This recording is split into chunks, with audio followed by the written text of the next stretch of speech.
Here. X.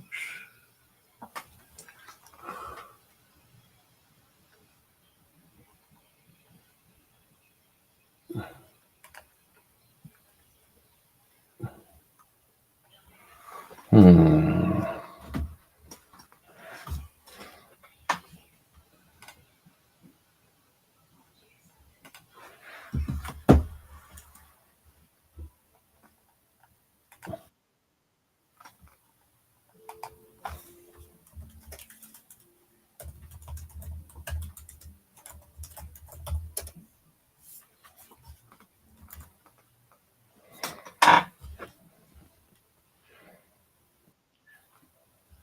Okay.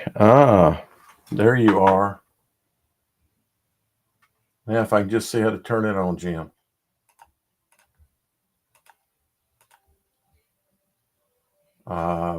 Hang on. Don't go anywhere if you can hear me.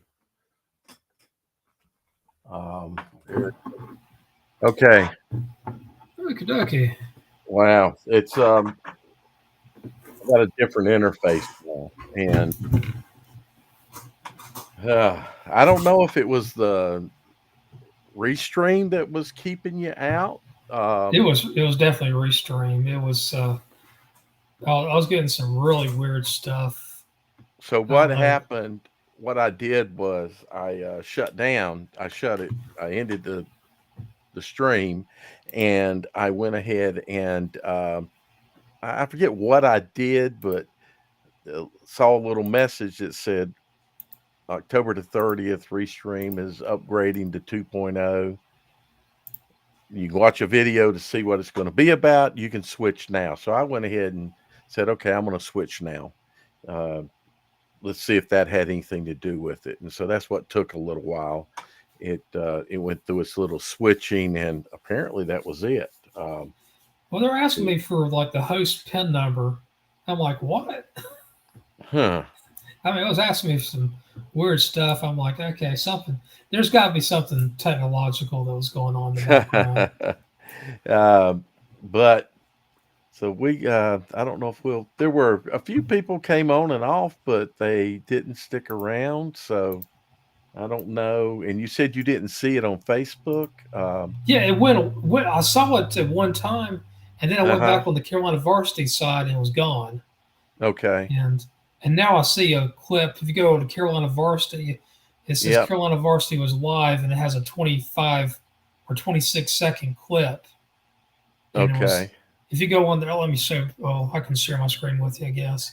Nah, that's okay. It may have been when I did anyway. I'll worry about it later. It looks like the NBC Peacock at times. It's a beautiful. If you go on the Facebook page on Carolina Varsity, it has Okay. a nice little thing going on. Yeah, that's part of the 2.0. So when I got the 2.0 upgrade in place, I started to stream, and then I couldn't see myself. All I could That's see was funny. what you had, and so I had to just completely get out of it and then come back in. And what it was saying was, I think that thing says was live or something like that. So okay, It's all good. um, it's all good now. Okay, what should we talk about? I'll tell you what, I've got a kind of a list of my elite eights. You want to start with that and tell me what your thoughts are? Yeah, we can do that. Let's see here. Let's do window. All right. And actually, once we get it on the screen, I've actually segregated it by. Uh, Let me make this thing bigger so everybody can see it. And I There we will go. say, anybody that's watching, there are two people. Maybe you'll stick around now. Uh, on some of the platforms, and really, this is only, I didn't put it back on Instagram. I had to go through too much to do that, so it's just on YouTube and Facebook right now. I do know that with YouTube comments show up, and maybe excuse me, Facebook comments show up, and maybe YouTube does as well. So if you got any comments, type them in. So, and give you kind of an idea here, I got it segregated between A being a favorite, B contender, C dark horse, and D sleeper. Yeah, And I wanted to kind of give everybody so they don't nitpick or try to put everything too much under the microscope about the general buckets, I guess. right. And So I that kind of shows people where the gaps are, like Mountain Heritage to Star Mountain, and North OM being on the outside of the bubble. right, and see, Mountain Heritage, I actually they haven't done anything to drop down to four, except for one thing, they haven't played in several weeks, and they're going to start back, I think, this weekend Tomorrow night, and yeah. tomorrow night. And you know what? I just don't know at this point what the fate is of that team. They haven't played, they haven't practiced. I don't know if they have all their players. I don't know if they have all their equipment. There's a lot Right. of unknowns at this point. Yeah, I think with any of those teams, we just kind of not worry about where they are right now, and we'll see where they're at. Right. Through their play, that'll tell us where they are. So hopefully they all do get to play. So I Right. agree with everything you got there. I will say that there's probably a 85 to 90% chance one of those top four teams will be represent the West in the state championship. I think so. I would. I don't see anyone outside of those four. Although you never know what happens, but uh, I think that especially those top three. Right. I agree.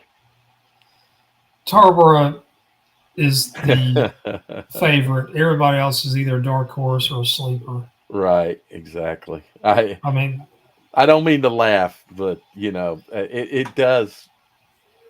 It really does better show the gap that does exist between Tarboro and the rest of them. Um, I'm going to be interested in watching Wilson Prep go through these playoffs because in watching them last year, um, I wondered how well they might do this year. If right, they, as good or better, and I think we're probably looking at Jim. See, what do you got there? You got 2, 2, 3, yeah. And beyond your D's, I think are going to have real hard times to get there. And right. honestly, I don't believe any of them's going to beat Tarboro, but Oh, I don't either. yeah, So going to the two-way West, and to me, it's a three-headed monster. yep. Reedsville, Monroe, and Shelby. I would like to see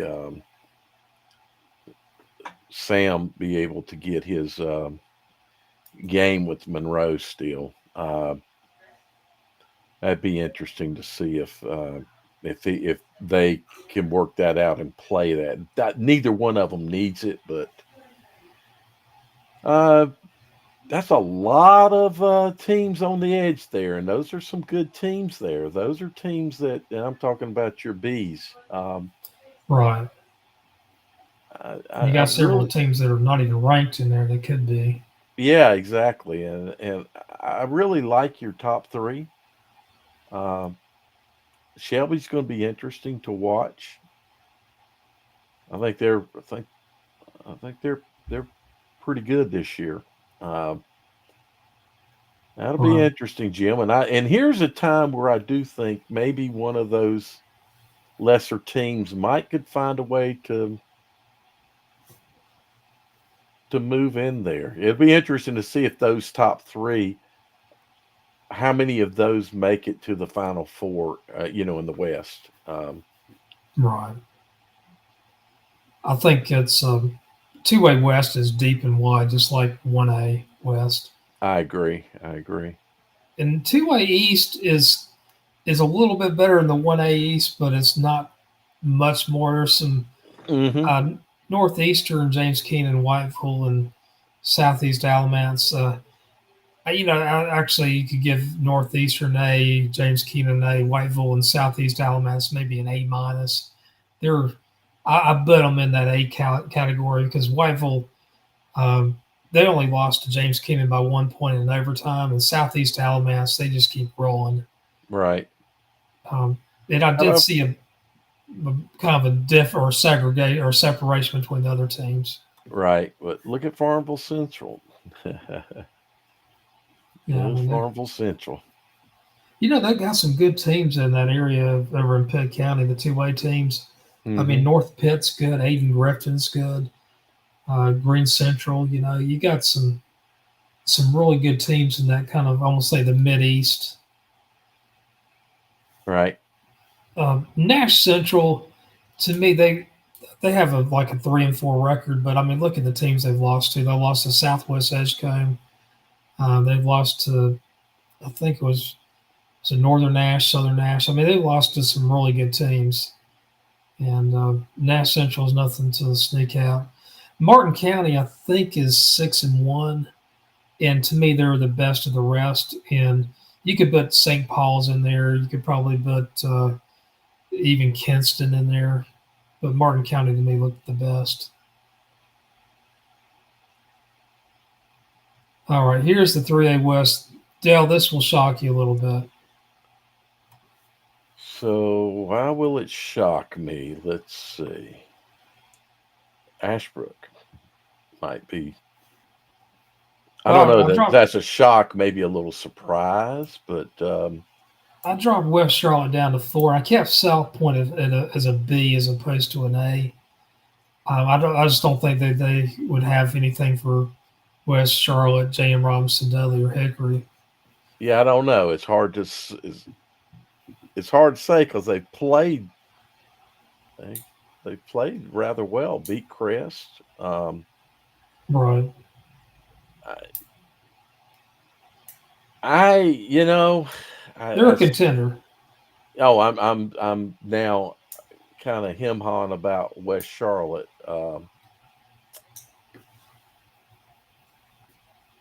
I'm not sure if well in my book I don't know that they drop,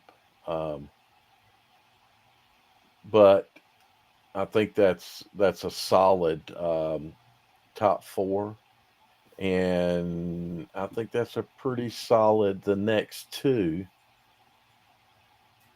and maybe North Lincoln, Ashbrook. Yeah, Ashbrook's having a good year, so Yeah, they're I mean make no mistake about it. Ashbrook's playing some of the best football they've played in a while. J.M. Robinson. It might shock somebody. It would shock me if they made it to the state championship game, but you can't, at this point, you can't dismiss them either.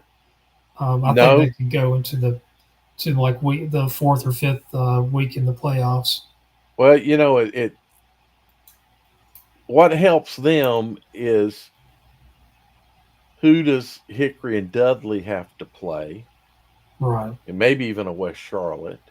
Who do those other teams end up playing before they have to face them? So, who's going to does anybody get eliminated? Somebody's going to get, there's a chance that that could be your final four, which means somebody's going to eliminate somebody that could, give them a, a nudge towards right. the final game of the season. It's going to be interesting to see, and I am going to keep my eye on South Point. So 3A East right now, 71st is the clear favorite in my I book. agree. I agree. There's no other A. Yeah, You got a lot of B's though. right. There's a lot of B's, but I agree. There's no other none of those other teams I think are on the same level. Then Southern Durham, I mean, they're just. I saw them play. I know that they have the talent. Hmm. They don't have the depth. I don't believe. They definitely don't have the special teams. They are a very good team, though. Still a little bit more experienced than they were last year, but still a young team. They should Right. be even better next year.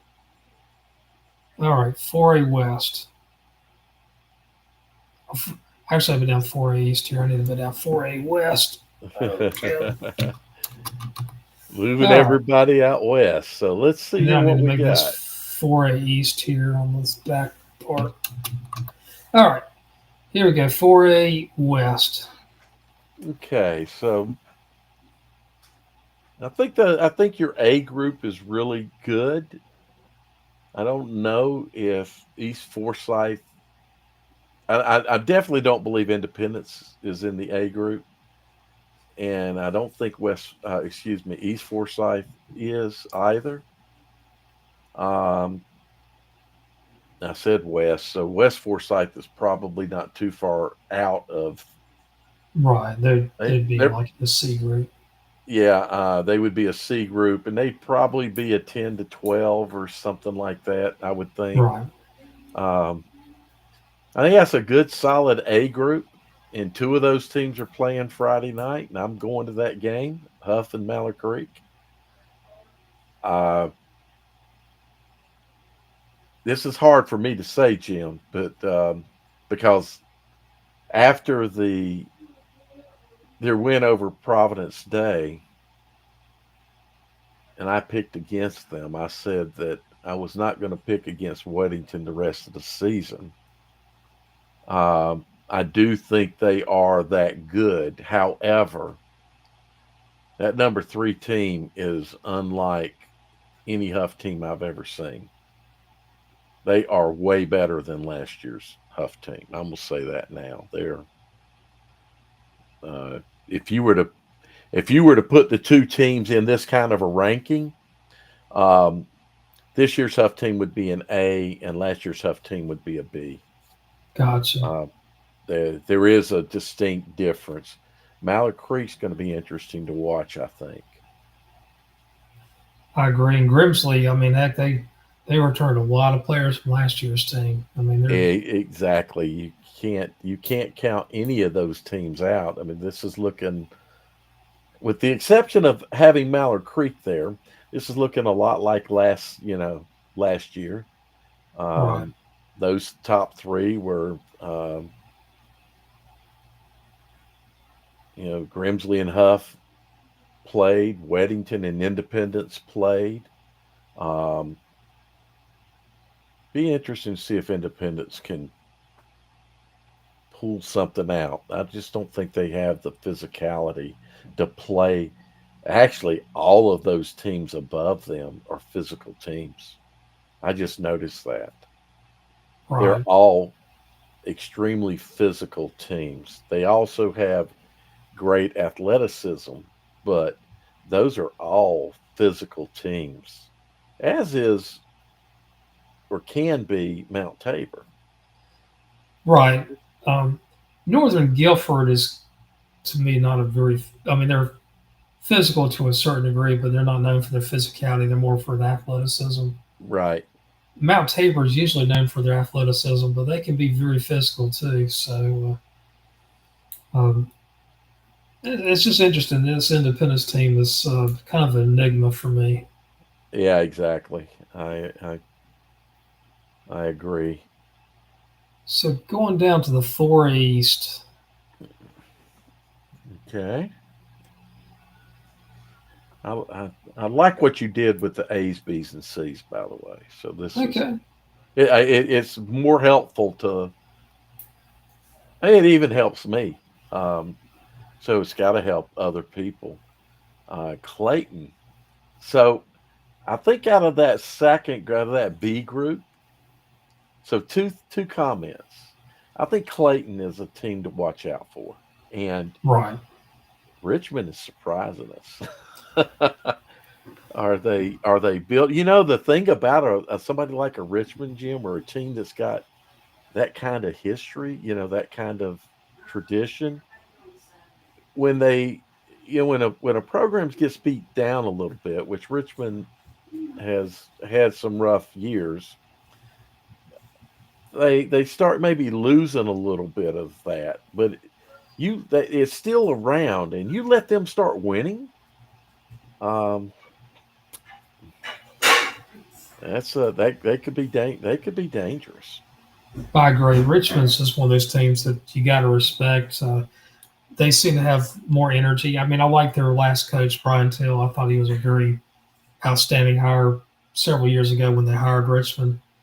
I agree. I think he's got a good mind to him. Uh, though, every time a coach leaves Richmond County, it's interesting. The next guy is always the best thing since sliced bread. I remember the when Castellano took over Richmond, everybody said, "Oh, everybody will forget about Daryl Barnes," and a couple years later, he's gone. Right, And a lot of people don't realize that Till kind of inherited. I wouldn't say a mess, but it was the program spirit had waned quite a bit. right. So So, would you say that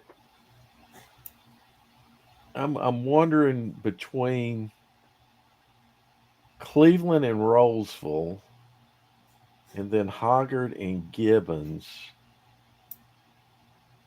are those maybe? I would say Cleveland's an A plus, and I think Rolesville has the ability to be an A plus, and Hoggard and Cardinal Gibbons are contenders. I'm just wondering if you, in your mind, had any kind of gap maybe right there. well, it's interesting. We've had these teams play. Cleveland beat Hoggard 35-32. Mm-hmm. So we do have a little bit of measuring stick between those two programs. And then Rolesville beat Cardinal Gibbons by I forgot what 13 or 15 points. I think it was 35-20. I Right. do think there's a little bit of a separation between Rolesville and Cardinal Gibbons. One thing I'll say about that Cardinal Gibbons team that played Rolesville, they did not play Crusader ball. Let's just put it that way. They were Mm-hmm. a lot of mental lapses. A lot of mental lapses that game. It's I've never seen a student right team play as sloppy as they did against Rolesville. Now, some of it I think has to do with Rolesville was intimidating because Rolesville was huge.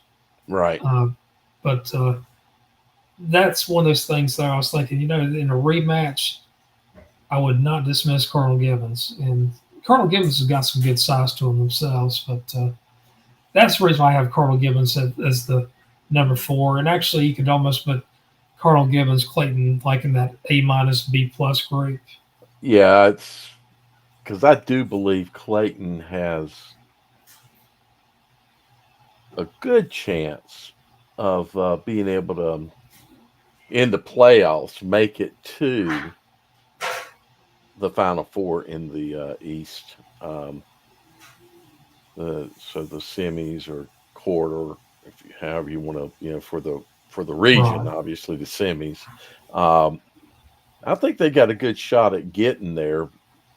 Millbrook could be a tough one. It's actually, in my opinion, at least from a just an overall competitiveness, this is a one of the better East top eights, I think,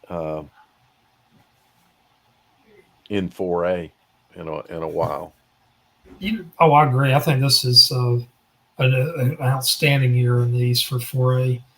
The Uh, big one to me is Richmond County. They are still young. They play a lot of juniors. Last year, a bunch of them were hmm. sophomores. Now they're juniors. They're still young, and they're going to be even better next year. Right.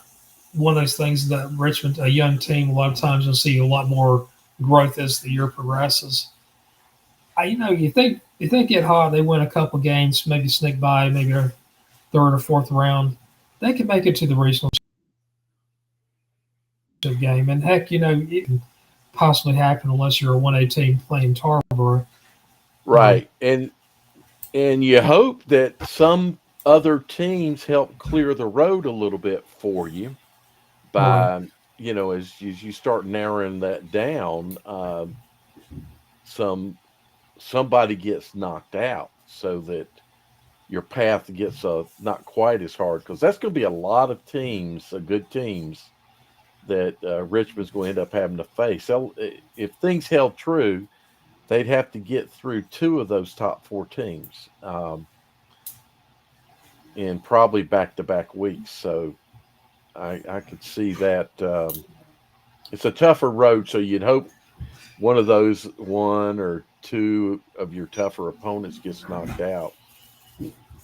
Right. All right, that's real good. No C's here, which is sort of a testament to how good 4A ball is. Scroll back up to the west, and we do have you do have some C's here, but is that C relative to each other? That's Right. C relative to each other in the west, Right. It's just within the region itself, just to right? do a separation. If Yeah. Mount Tabor was in the east, it's a good chance it'd be a B team. I don't know if they'd be an A team, but they'd be at least a B team. Uh, East Forsyth is a B team. They'd I be an A team I here. think East Forsyth would be an A team. Yeah. Right. Independence might be an A team. Might. I don't know. A team like Millbrook could be here. They'd be a C or possibly even a D. You just never know in the West. The Right. West has got they're deeper in the West, but Way East is deeper. more balanced. Right. Oh yeah, I think more competitive football Right. will occur in the East playoffs. Then it'll take a couple of rounds. It'll take one round. Although you know what, every year we end up seeing here, um, we see some good games in the first round. So Right. um, it's not always blowouts. It will be interesting. The Exactly. the big thing we won't see in 4A here in the West is Helene impacting too much. Probably, I don't know where you would put them, but they're probably, I don't know if you have to realistically even put them at 15. But Watauga, they're undefeated right now. Right. Um, I don't know that. I know they're not a top. I don't have them. I would have them as a top 10, and I don't know if I have them as a top 15, but maybe somewhere right there on the edge. Um, so the West will not be impacted in 4A, with the exception of Watauga. Watauga, I don't think has played since the storm. Their record's still 5-0. So um, I haven't checked, Jim, to see if they are going to be playing. The only thing I saw was Mountain Heritage. I saw um, somewhere online that Mountain Heritage would be playing this weekend. Right. And it's going to be interesting to see how those teams react after being gone for as long as they have. Yep, Uh, I mean, first thing is those people you just don't know if they got the right nutrition. If they uh, exactly. if their health was fine because water contamination. You have to worry about health, physicality, mental Hmm. preparedness. Uh, when you have, especially when you're young, really young, more there's not quite the emotional maturity that you'll have if you're like twice the age or someone that's in their 50s or 60s. Right. Uh, there's a lot of factors going on. You just don't know how these kids are going to react. They have faced adversity though. Going through a storm like that and to come back on top, it shows that you can persevere. So they do have that going for them. But Hmm. I just don't know that to me that's more of a long run matter where you can persevere. Short term though, I just don't know at this point. It's just Yeah, teams like AC Reynolds, you just never know. yeah, Mountain you never Heritage, you never know, because while they survived it, and if they were able to come back and play, let's say, you still their mental. Um, it might be, I don't know. It just never having had to do something like that, go through such a hard thing, and then turn around and try to get your mind into the game to play the game. It might not be as easy as we think it is. Right. To be able to get into the zone. Some people think, oh, if they can get out and play, and they'll be able to forget about things. But having seen what they had to go through, you don't forget about that stuff. They probably dream about it, unfortunately. So um, the it I would like for them to get the opportunity to see how they can handle it. Um, Right. but again, I think for some of them, that's obviously a lesser priority right now. So, Burke County, I don't, um, I don't know. I just not just them. I just don't know in general what's going on up in the mountains. Um, AC Reynolds, Asheville, That TCR. that I will say kind of the northern west northwest area from Buncombe County to McDowell, Burke. You go up all the way to Ashe County, Hmm. Watauga, Yancey, Mitchell, Avery, Madison. That's the areas that were hit the worst. And of those teams, I think Watauga has a lot on the line. I think AC Reynolds had some, and Mountain Heritage had a heck of a lot because to me they were one of the favorites in the 1As. So, see, Watauga could do something like play at App State if they needed to. Right, Um, I would think.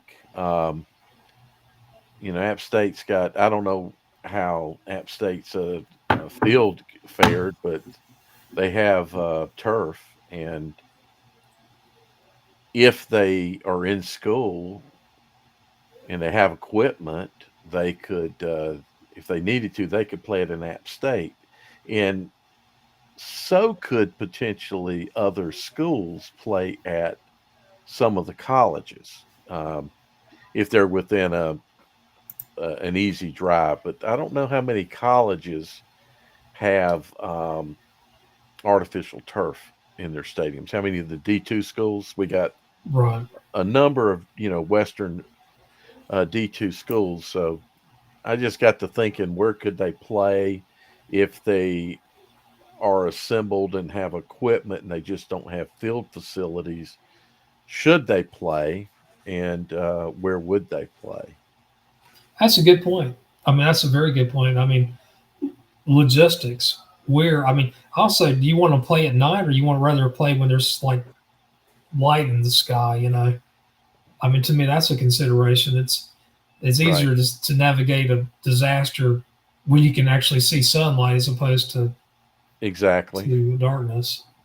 Exactly. So I don't know. I guess we're going to see over the next 2 weeks what ultimately is going to happen, because Right. schools can make up games. And I would assume, if, let's just say, miraculously all the teams could return in 3 weeks, uh, I think you'd make an exception and go ahead and run the playoffs based off of what records you had, and I let them agree. play, work something out and let them play, and not have to have the full complement of games. And uh, anyway, it'll be Exactly. interesting. That's the biggest thing. I mean, you could be a team that was able to get back and play, but if you don't have any opponents to play the next 3 weeks, I mean, what can you do except try to find somebody that needs an extra game. I mean, right now we're in conference games. It's conference schedule. Those teams, the 3A teams, like in Buncombe County, Hmm. I mean, what are they going to do? Asheville, I know, is a 4A school, but I mean, will they have any 3A teams in their conference that are playing right now? I just don't know. Exactly. And teams like Mountain Heritage, I guess they got a game scheduled. So they, who was it they were playing? I think they might be playing Mitchell. You might be right about that. Because that rings a bell as to what I saw when I was reading it. But what are they going to do? What are they going to do if their opponents, the this week and next week?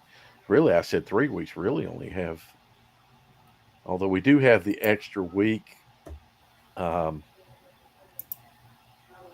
what are your thoughts on that? Having this extra week that you can play a game and but you can't record it. And I'm assuming really that a team like if West Charlotte and Monroe used that extra week to play their make up the game that they had scheduled, they would probably be able to record it because Right. I I go think what ahead. they're allowing them to do is to play kind of like a glorified scrimmage if it's 11th game of your season.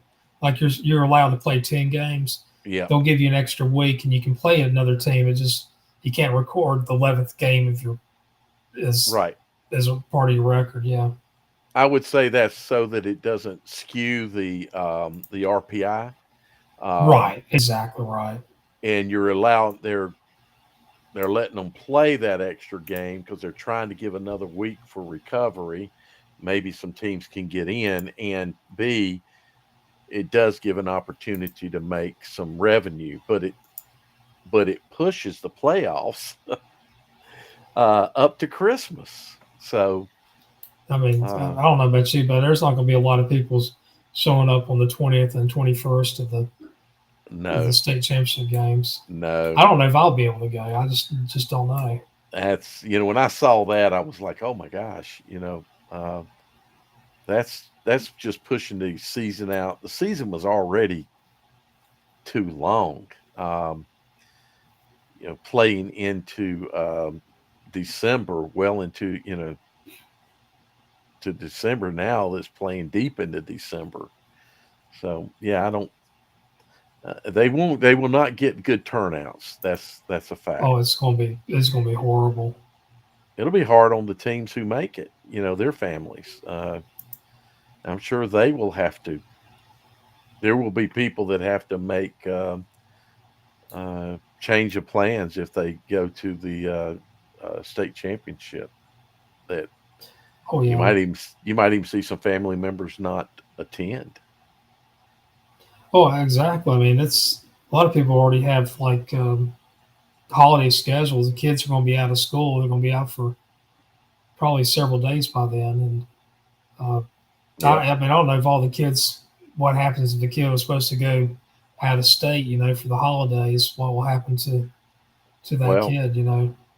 that's the whole thought I was also in my head is that some Yeah. people travel for Christmas out of go see grandma and grandpa and whatever, so they travel and they will not be there or would not be there. So how are they going to accommodate that? That's it's an interesting situation. I don't fully agree with the adding that extra week. I think that would have been one thing I would not have done is add the extra week because of this. Right. But I do understand the intent. I just don't know that the intent's going to get the right outcome. Yeah. It was a bad way together. I wouldn't mind have shrunk the playoffs from 6 weeks to 5 weeks. I mean, 32 teams and They could have in cut each the classification Yep, they would be could have fine. cut the field in half for this season. Um, Right. that would have been fine. I agree. I'd have been okay with that. It's a special situation, and I'm not one of those that thinks that just because it doesn't impact us, meaning the storm, we're able to play that we should skew things for every or that we should not try to remain some kind of parity across the state with this. So. I just want to say, there was some rumors that I don't know who was thinking about it, but they were saying that the state would cancel the playoffs, and I mean, to me, that's just bad optics altogether. I don't know. People are just making up things. Yeah, I just didn't. I just think that was even a consideration. I don't, that's I think if they didn't do this plan, they would have still had some kind of plan, I think, and would hope. I mean, I could see that, yeah, maybe something could, they could say, since everybody can't be in it, we're not going to have it. But I think I've always thought the probability of that was very low, and it was more probable that they would say, okay, we're not going to have that. Those schools are not going to be playing. We can't do anything about that. Others are going to be playing, so we'll just have to make some adjustments to the number of teams that are playing. Because you've lost so much, it would hurt the playoffs for some of the other schools, but you would still let them compete. You'd Right. find a way. You'd find a way. Maybe even you know what? Maybe even have invited, say, down some teams. Like, and when I mean down in classification. So take some teams like Garinger and say, okay, we'll let you go in the 2A playoffs. We need it. We need some teams, Right. and we'll let a Garinger or somebody. I'm just using Garinger an example. There would be 3A teams that might fit that example. I would backfill the loss of teams by putting in lower lower record, higher classification teams in. I think So there were some people that were just getting a little bit emotional about the whole thing, and they're I saying, agree. "Well, my little young brother, Billy Ray Jim Bob, over at plays for West Cadaris. He played really hard this whole senior year, and by God, I know my constitutional rights, and he's going to play. Blah blah blah." I mean, I Right. think there's some of those arguments, and I think people just want to hear themselves talk when they do that. I cannot disagree with that. People, some people, certain people do get a little emotional. Yeah, Un you can bet your Dunkin' Donuts on that one. Yeah, exactly. Too emotional over things that they shouldn't get so emotional about. Just think about things logically. Uh, Right. Jim, I don't know all the details, but the situation with the bullying at Charlotte Catholic. I read something about that. I don't know the details about it. I don't know if we're ever going to get the full details. No, One thing I'll say though is that Catholic, they did the right thing. They said they were going to address it, and the one thing I know about Charlotte Catholic, they will address it, right. and whatever happens is going to be taken care of. They're going to put safeguards in it and apply. It does not have the thing about it is with bullying. I don't know of a school in the history of this state that hasn't had a significant amount of bullying over the years. It Un- just un- doesn't exist.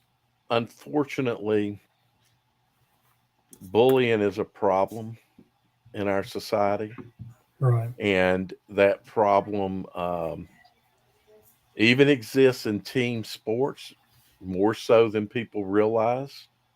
Um, how bad does it get? Obviously, sometimes it gets bad enough that you read about it uh, in the paper and see something about it on the news. Uh, I don't know how we get rid of it, but one thing is addressing whenever it's brought up that it gets addressed, and hopefully Catholic, and I trust that they will address the situation. Right. Hopefully it's enough that it sends a message to future not just players but students. maybe the I don't know the details of the situation, but bullying is obviously it was more than just words. Uh, to have reached that kind of escalation uh, in knowledge about something occurring, that Right. you also have to treat it as a student, is what I'm thinking, Jim, and it can send a message to other students as well that we're not going to allow bullying anywhere throughout the program, not just in a locker room, but in the hallways either. And you also need adults around that are going to enforce that policy. You can't have anybody that deviates from this, like, oh, that's all right this time. The kid's asking for it. You can't have parents like that. Right. Well, And you just mentioned a great thing. Parents, um, parents have got to address this stuff as well.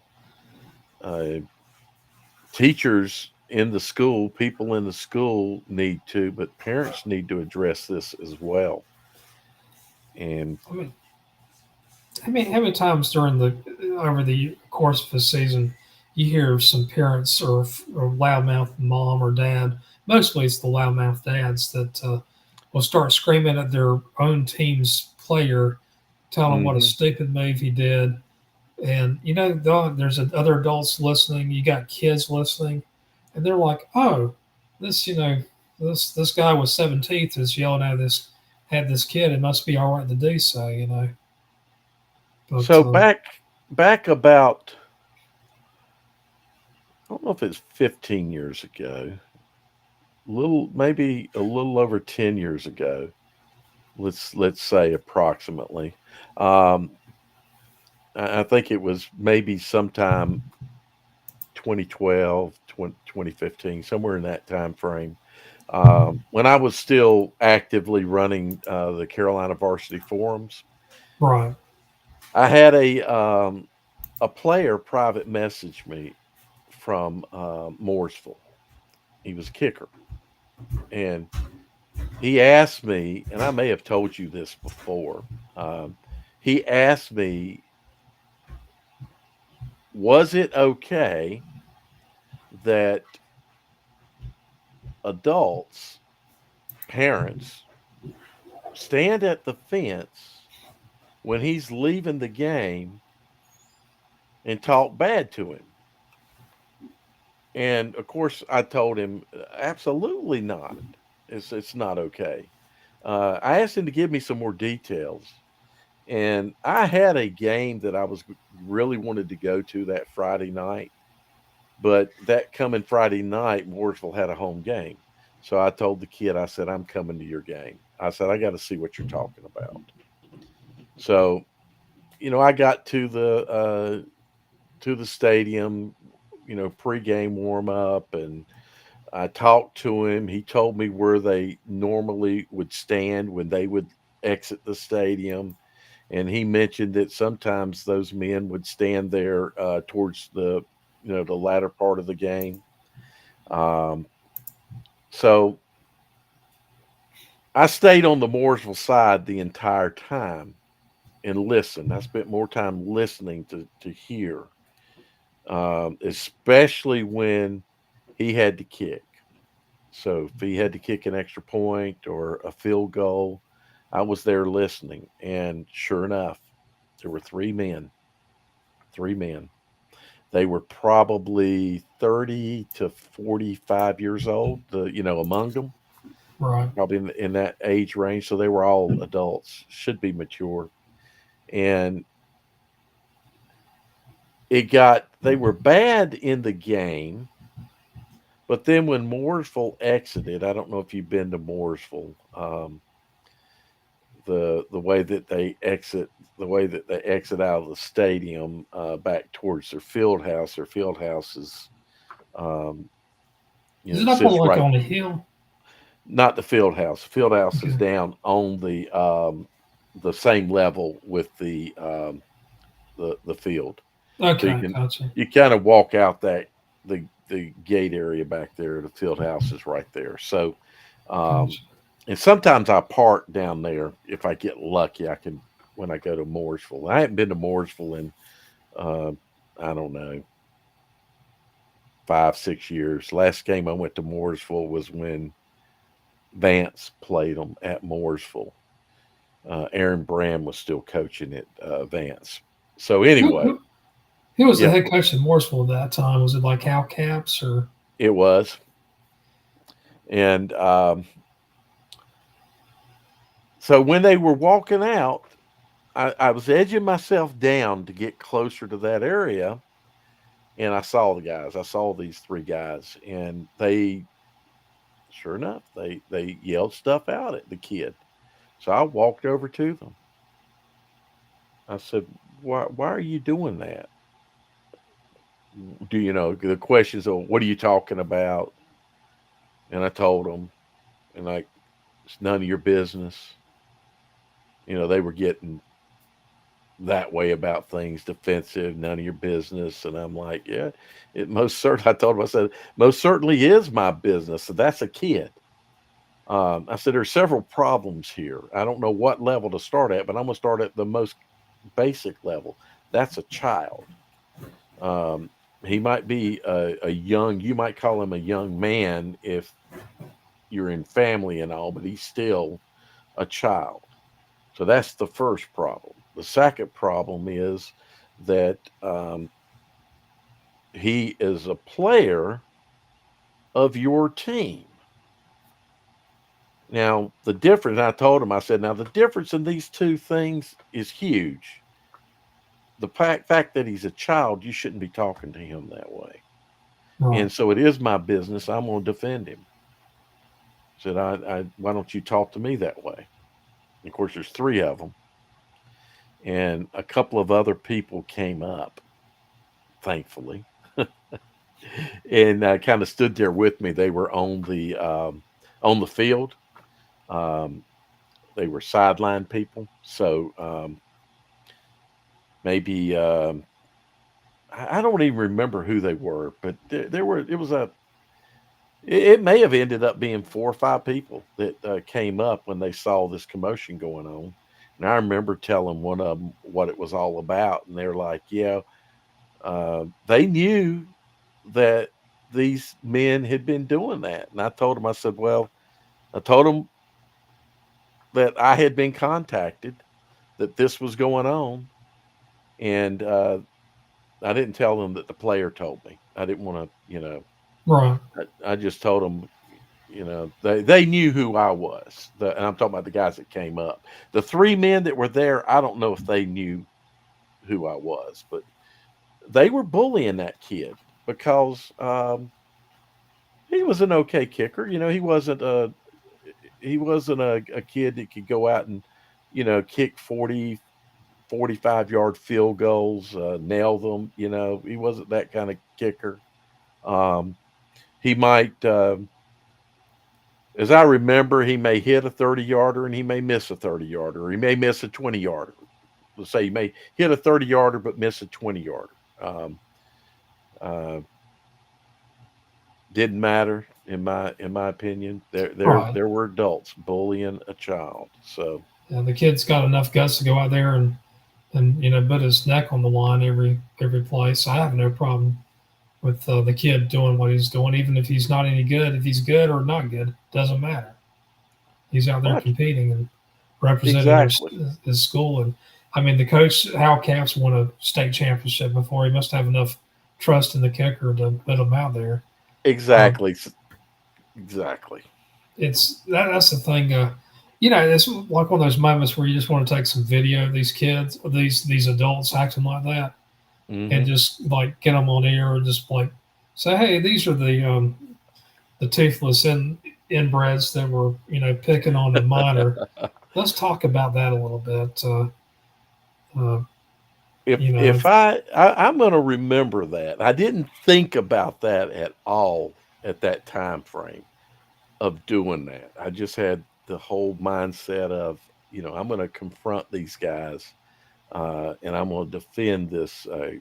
the kicker. And so some of the things I told the guys, I said, look, I can understand that. Of course, I didn't say it this calmly. I was a little more heated, but I can understand that sometimes kicks are very important. And if you miss them, you lose a game, and you don't want to lose games.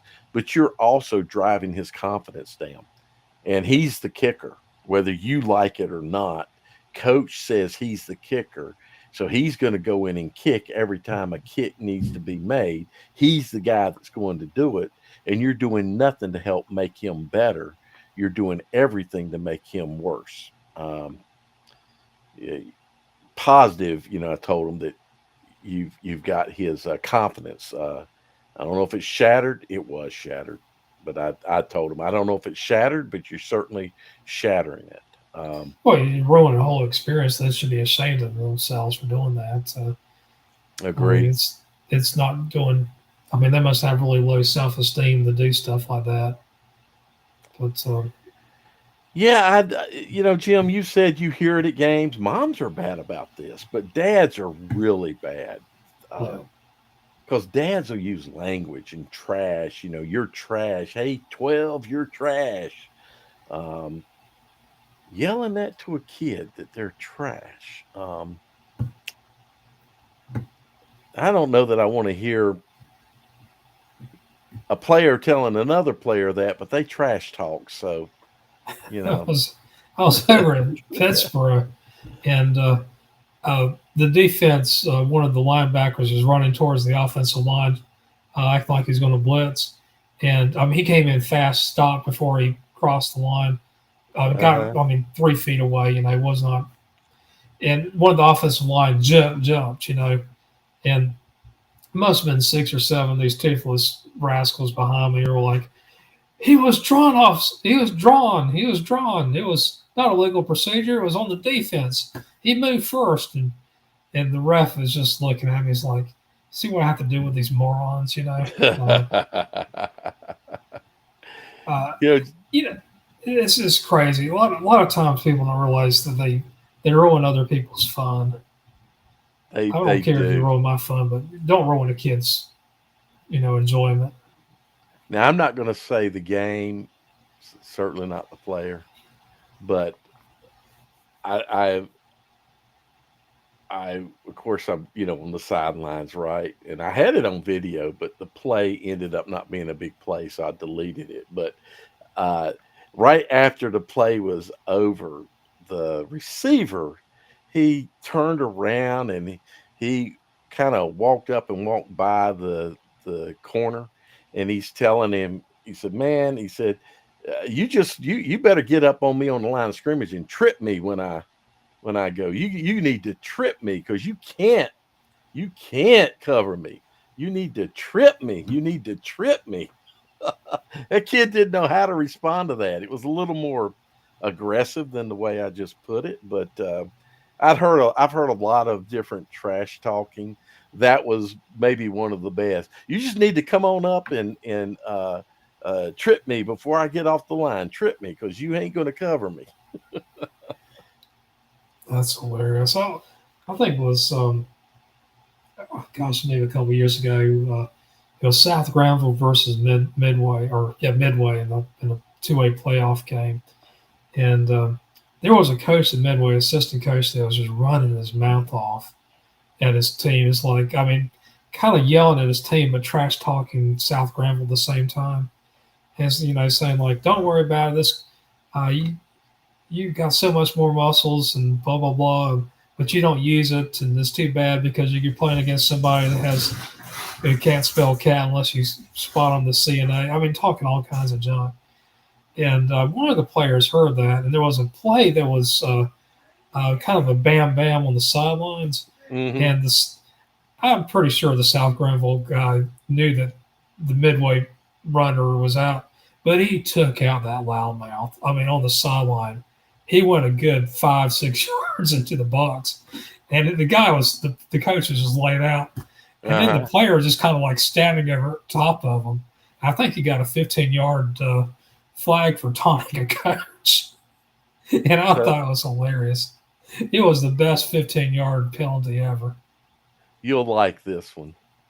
um, defensive coordinator for a. He was yelling this loud enough. I could say who it is, and a lot of people, if anyone's watching, would know. Yeah, that's him.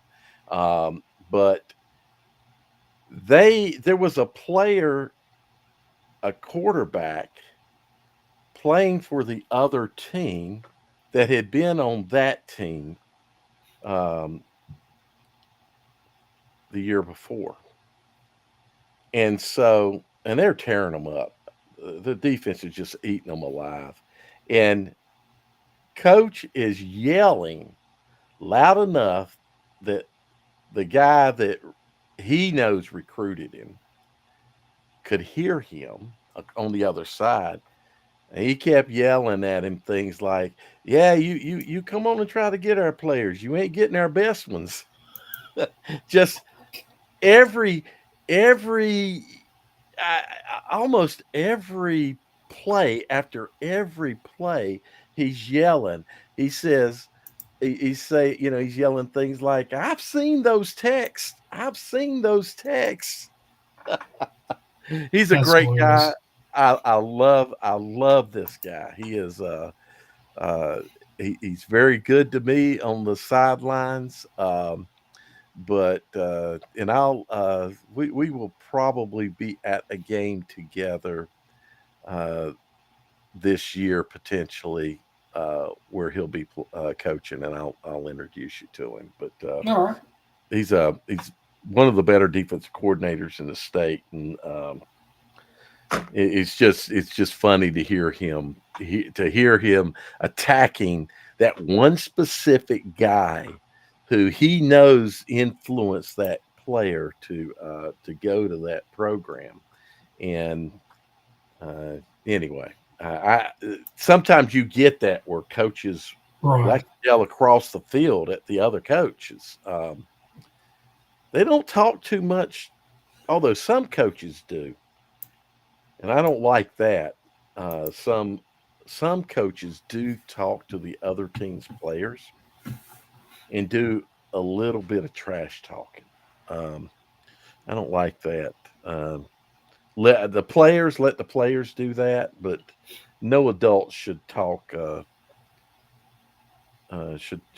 down. And I like your toothless, inbred insults. Oh, Um, so where are you going tomorrow night? I'm gonna stay local. I'm gonna watch some. I always like watching some teams that struggle. I'm gonna watch Carborough versus Webb tomorrow night over in Carborough. Okay. I didn't feel like driving too far, and Carborough is only about 20 minutes away. Yeah, I think I don't know if I told you I'm going to Huff to see Mallard Creek and Huff play. That's gonna So be a heck of a game. yeah, that's why I'm going. I think it's going to be a great ball game. It should be a Yeah. great ball game. We'll see. Um, I'm gonna tell you that Huff offense is really good. They are their offense is as good as their defense normally is. So it's a good team. Mallard Creek looks good too. So I mean, Huff last year, if I remember right, they had a huge offensive line. they do. Um, they do this year too. They're a physical. That's why they're physical. They're not just huge, but they're also fast and strong. So they don't just have physical size. They've got some strength to go along with it and some speed, so they can be very physical on the field. This year, that area is better than it was last year. Right. So I think it's going to be a good ball game. Uh, I don't know that there's any other. There's certainly no other game in Charlotte. I think that's of that level. Now, over at Union County, Weddington, Sun Valley, that could be an interesting game for maybe a quarter. I mean, Sun Valley's 6-1. I know that they're good. Weddington Yeah, should run all over them by the fourth quarter, but I'm gonna say probably 28 points, 31 I points or so. I think Weddington, I mean, excuse me, Sun Valley needs one more year of weightlifting. It just started last year. They probably need one more year of weightlifting to be on a similar physical level as Weddington is, and then they may be able to make that competitive. Uh, I don't know that it can be competitive this year. So you said 28 points? Yeah, I'm gonna say 28. Weddington by 28, 31 points, somewhere around there. Yeah, I can see that. It could even be worse. S- Anybody from Sun Valley players listening, you can make that. You're the only ones that can make that not be true. See what that Concord losing to South Rowan's one thing, but not to score 1 point against South Rowan's another. I mean, Yeah, the Spiders have fallen down. that was a shocker. Really, not a surprise, a shocker to me. Besides like J.M. Robinson, North. I mean, North to me, J.M. Robinson is the best team in Cabarrus County, and then maybe Hmm. Northwest Cabarrus at number two. But Yeah, and I guess West Cabarrus is okay. I mean, they're nothing to write home about. They're 4A, but I mean, Concord schools. I mean, Concord, A.L. Brown, Central, Coxmill, Hickoridge. I mean, there's not much to talk about these days. exactly. JM Robinson is good in almost any aspect of conferences or counties. Right. I think they could be competitive in any except for maybe playing in Mecklenburg County and playing 4A, Mecklenburg County schools, but playing 3A schools. Uh, yeah, I think they could be competitive. I think they can be competitive playing in Cleveland County, but uh, most of the other programs, no. Maybe like you say, Northwest, but I don't think West Cabarrus could, and or A.L. Brown. Oh, that's so funny. The the other day when it was brought up about, I didn't want to talk. I don't talk RP. I try not to talk RPI because Yeah. I don't think people understand my stance. I'm not a fan of RPI at all. Um, but when it was brought up to me that West Cabarrus beat Olympic, I mean Olympic beat West Cabarrus, but only because of something that happened at the beginning of the game and something happened towards the end of the game, turnovers or something. My response was it didn't matter. It's a win. Doesn't matter how you win, and it doesn't. At the end of the game, at the end of the day, at the end of the season, the only thing that matters are your W's and L's. That's the only thing that Exactly matters. right. Uh, Was it Porter Ridge that beat the snot out of West Cabarrus? I forgot who um, it was. It was. Let me check on that. I mean, that's the thing about it is, yeah, West Cabarrus is a good team, but West Porter Ridge beat West Cabarrus 41-7, hmm. and that Porter Ridge team lost to Weddington 0-49. You can't compare things. You can't say, well, West Cabarrus, we beat West Cabarrus by 34, or we lost to Weddington by 49. That means that Weddington is an 83-point better team than West Cabarrus. It just doesn't work that way. But Which is the argument that was being made, isn't it? yeah, That's exactly right. exactly. Uh, Football It is not linear in that manner. It's not. Football's about matchups, and it's right, not about who you matched up against and somebody else matched up against. Now you create an imaginary game between those two teams to determine what they do. That's not how it works. The only way you can begin to do that is if teams have played common opponents, a bunch of them. and then you can average things out and then maybe get a handle. But in the end, it's still about the matchup of team A and team B and how they match up against each other. There may be an Right. area that one can exploit and score points where others were unable to. They may not be able to win, but they could make the game a closer game. So yeah, you can't just draw those stupid lines of Oh you beat yeah, them by exactly. 40, you beat them by 40. That's an 82 point favorite team.